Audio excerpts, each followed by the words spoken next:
जय जगन्नाथ सांग माने मु प्रज्ञा आज शुणिमा एक नियारा प्रेम कहानीर द्वितीय अध्याय। बासंती माउसी तांको जीवनर कहानी सुनंदा को कहिवाकू जाउछंती। तांको कहानी शुणिबाकू सुनंदा खूब आग्रही। जहाँको कहानी केही जानी नाहंती तांको जीवनर कहानी किपरि होइथिबो, दुख ना सुख, तांको जीवनर नायक किए होइथिबो। चलंतु शुणिमा एक उच्चकोटीर व्यक्तित्वर अधिकारिणी बासंती माउसींकर उच्चकोटीर प्रेम कहानी। बासंती माउसी सुनंदा को कहिले, मो कहानी शुण। पिलाटी बेलू अनाथ होईगली, बापा माँ चेहरा मध्य मने नाई। बुद्धि पाइला दिनु मामू माई पाखरे रहिली।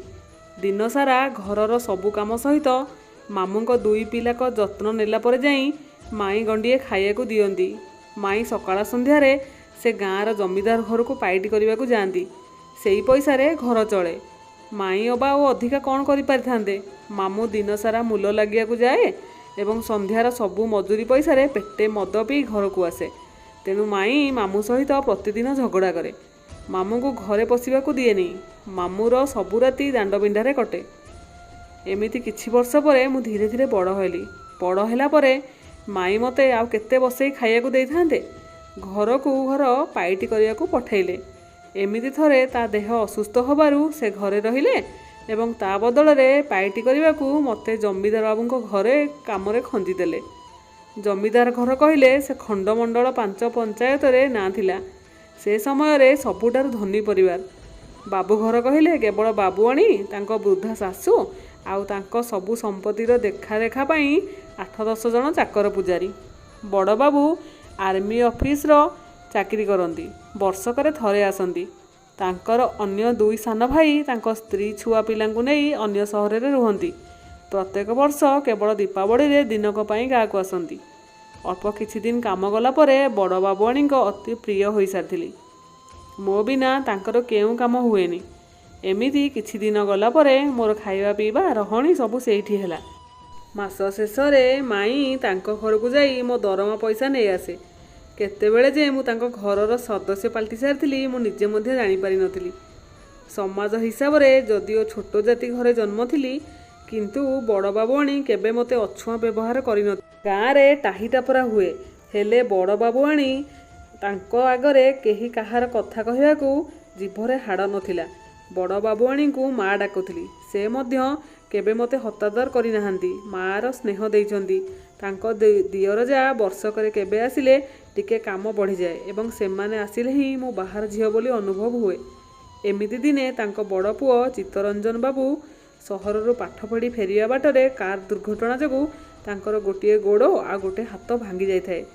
तेणु एबे घरे 3-6 मास आराम करने डाक्टर परामर्श देइथांती। से छोट बेलू सहर रे पढ़ुथिले। मु पूर्वरु केबे तांकु देखि नथिली। गोरा साहेब परी चेहरा। बड़ बाबुआणी आ मु तांकर सबु सेवा जत्न करुथाउ। धीरे धीरे तांकर सबु दायित्व मो उपरे पड़िला। मु तांकु सान बाबू डाके। गाँ रे सेतेबेले विद्युत संजोग नथिला। ना थिला टेलीफोन ना थिला टेलीविजन। सान बाबूंकु सेतेबेले बिछणारे सोई सोई विरक्त लागिले से मते डाकी गाँ विषय पचारिबे। गाँ रे कौन सब हुए पचारिबे। मु तांकु गोटी गोटी करी पूजा पर्वर घटना कहले से खूब हसंती। केबे केबे मते मो विषय पचारती। मु यात्रा देखिया को भारी भल पाउथली बोली जेबे जानिले सबुदिन राति रे मते गोटे यात्रार कहानी को गप आकार रे कहिबाकू कुहंती। मु गप कहिले ही से सुनिकी सुअंती। मु तो मूर्ख थिली। केबे स्कूल घरर पिंडा माड़ी नथिली। मु तो छाड़ पुणी अनाथ। सेतेबेले भल घर झियो मानकु मध्य स्कूल पठाइबा जरूरी बोली बापा माँ भाबु नथिले। आज 2 अक्षर पाठ पढ़ी एई हॉस्टेल संभाळुची एसबू तांकरी दान। से मते बसी बसी से दिन गुड़िकरे पढ़ा लेखा एवं पैसा पत्र हिसाब निकास शिखाइथिले। मोर पढ़िबार इच्छा देखी से मध्य बहुत उत्साहर सहित पढ़ाउथिले।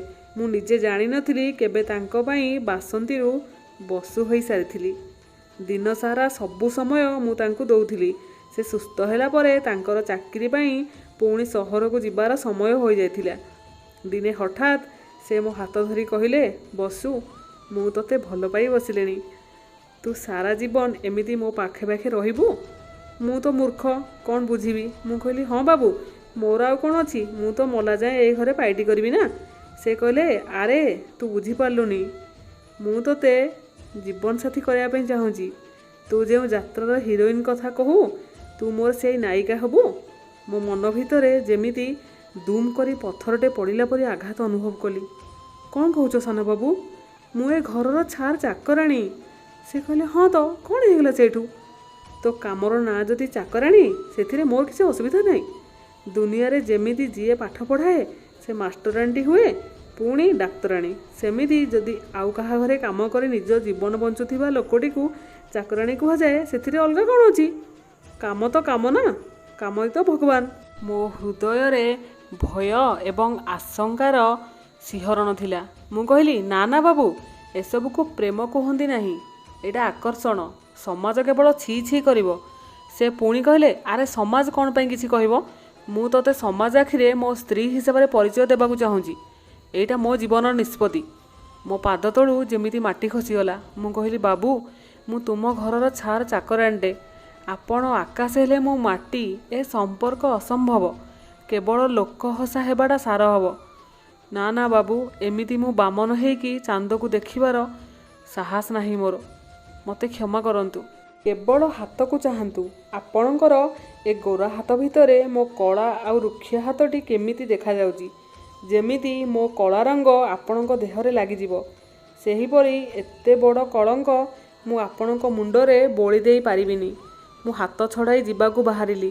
ସାନବାବୁ ମୋ ହାତକୁ ଆହୁରି ଜୋରରେ ଟାଣି ନେଇ କହିଲେ, ହଉ ହେଲା, ତୁ ମୋ ଆଖିରେ ଦେଖି ଥରେ କହିଦେ, ତୁ ମୋତେ କେବଳ ତୋ ମାଲିକ ହିସାବରେ ଭଲ ପାଉ। ମୋ ପ୍ରତି ତୋର ସେ ପ୍ରେମ ଭାବନା ନାହିଁ। ସେଦିନ କେଜାଣି କ'ଣ ହେଲା, ମୁଁ ତାଙ୍କ ଆଖିରେ ଆଖି ମିଶାଇ ନା କରିପାରିଲିନି। ମନରୁ ସେ ଉଚ୍ଚ ନୀଚ ଭାବନା କିଛି ସମୟ ପାଇଁ କେଉଁଆଡ଼େ ଗାୟବ ହୋଇଯାଇଥିଲା। ସେ ଟିକେ ହସି ହାତ ଛାଡ଼ି କହିଲେ, ମୋତେ ତୋ ଆଖି ଉତ୍ତର ଦେଇଦେଲା। ତୁ ଏବେ ଯା, ଏବେ ଯାହା କରିବା କଥା ମୁଁ କରିବି। ମୁଁ ଆଗରୁ ବୁଝିପାରୁନଥିଲି, ହେଲେ ସେଦିନ ତାଙ୍କର ମୋ ପ୍ରତି ସେ ସମ୍ମାନ ଆଉ ଭଲ ପାଇବା ଦେଖି ମୋ ମନରେ ମଧ୍ୟ ତାଙ୍କ ପ୍ରତି ପ୍ରେମ ଥିବାର ଅନୁଭବ କଲି। ତାଙ୍କୁ ପାଇବାକୁ ଇଚ୍ଛା ଜାଗୃତ ହେଲା। ମୁଁ ଲାଜେଇ ଚାଲିଗଲି, ଆଉ ମନେ ମନେ ସ୍ୱପ୍ନରାଇଜରେ ନୂଆ ନୂଆ ସ୍ୱପ୍ନ ସବୁ ବୁଣିଲି। ତାଙ୍କ ସହିତ ଏବେ ଦେଖା ହେଲେ ମୋତେ ବହୁତ ଲାଜ ଲାଗୁଥିଲା। ମନରେ ଗୋଟେ ଅପୂର୍ବ ଭାବନା ସୃଷ୍ଟି ହେଉଥିଲା। ହଠାତ୍ ଦିନେ ରୁମ୍ ବାହାରୁ ଶୁଣିଲି, ସେ ବଡ଼ ବାବୁଆଣୀଙ୍କ ସହିତ ମୋତେ ବିବାହ କରିବା ନେଇ ଖୁବ୍ ଯୁକ୍ତିତର୍କ କରୁଥିଲେ। ବଡ଼ ବାବୁଆଣୀଙ୍କ ଆଖିରେ ଲୁହ ଥିଲା। ଆଜି ଯାଏଁ ଜାଣିନି ସେ ଲୁହ ରାଗର ଥିଲା, ବିରକ୍ତିର ଥିଲା, ନା ସମାଜକୁ ସାମ୍ନା କରି ମୋତେ ବୋହୂ ନ କରିବାର ଅଫସୋସ ଥିଲା। ସାନବାବୁ କିନ୍ତୁ ତାଙ୍କୁ ବୁଝାଉଥିଲେ ଯେ ଏ ସମାଜ କିଏ? ମୋ ଜୀବନର ନିଷ୍ପତ୍ତି ମୁଁ ନେଇଛି। କିନ୍ତୁ ବାବୁଆଣୀ ତ ଜାଣିଥିଲେ ନା, ଏ ସମାଜ କେତେ କ୍ରୂର। ମୋତେ ସେ ଯଦି ବି ବୋହୂର ସମ୍ମାନ ଦେବାକୁ ରାଜି ହୁଅନ୍ତେ, ଏ ସମାଜ ତାଙ୍କୁ ଘୃଣା ଚକ୍ଷୁରେ ଦେଖିଥାନ୍ତା। କେହି ସହଜରେ ଗ୍ରହଣ କରିପାରିନଥାନ୍ତେ, ଆଉ ମୋତେ ମଧ୍ୟ କେବଳ ଲାଞ୍ଚନା ମିଳିଥାନ୍ତା କି ମୁଁ ସାନବାବୁଙ୍କୁ ଫସାଇ ତାଙ୍କ ସମ୍ପତ୍ତି ନିମନ୍ତେ ତାଙ୍କୁ ବିବାହ କରିଛି ବୋଲି। ବାବୁ ରାଗି ସେଦିନ ସହରକୁ ଚାଲିଗଲେ।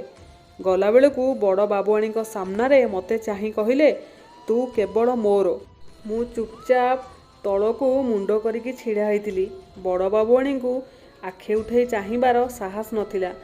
ମନରେ ଅଜଣା ଭୟ ଆଉ ପ୍ରଶ୍ନ ଘେରି ଆସୁଥିଲା। ଗୋଟେ ଅଜୀବ ଯନ୍ତ୍ରଣା ଅନୁଭବ କରୁଥିଲି ମୁଁ। ୟା ପରେ କ'ଣ ଘଟିଥିବ? ସାନବାବୁ କ'ଣ ସତରେ ବାସନ୍ତୀ ମାଉସୀଙ୍କ ହାତ ଧରି ଜୀବନସାଥୀର ପରିଚୟ ଦେଇଥିବେ? ବଡ଼ ବାବୁଣୀ କ'ଣ ଏମାନଙ୍କ ଭଲ ପାଇବାକୁ ସ୍ୱୀକୃତି ଦେଇଥିବେ? ବାସନ୍ତୀ ମାଉସୀକୁ ଏତେ ଭଲ ପାଉଥିବା ସାନବାବୁ ଏବେ କେଉଁଠି? ବାସନ୍ତୀ ମାଉସୀ ତ ଏକୁଟିଆ ଲେଡିଜ୍ ହଷ୍ଟେଲରେ ମେଟ୍ରନ୍ ଅଛି। ତାହେଲେ ସେ କ'ଣ ତା ଭଲ ପାଇବା ପାଇବାରେ ସଫଳ ହୋଇନଥିଲା?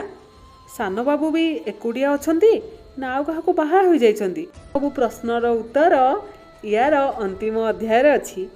ଆଜି ପାଇଁ ଏତିକି। ଯଦି ଆପଣମାନଙ୍କୁ ମୋ କାହାଣୀ ଭଲ ଲାଗୁଥାଏ, ତେବେ ମୋ ଚ୍ୟାନେଲକୁ share, subscribe, like and comment କରନ୍ତୁ ଏବଂ ପାଖରେ ଥିବା ବେଲ୍ ଆଇକନ୍କୁ ଦବାଇ ଦିଅନ୍ତୁ। ଜୟ ଜଗନ୍ନାଥ।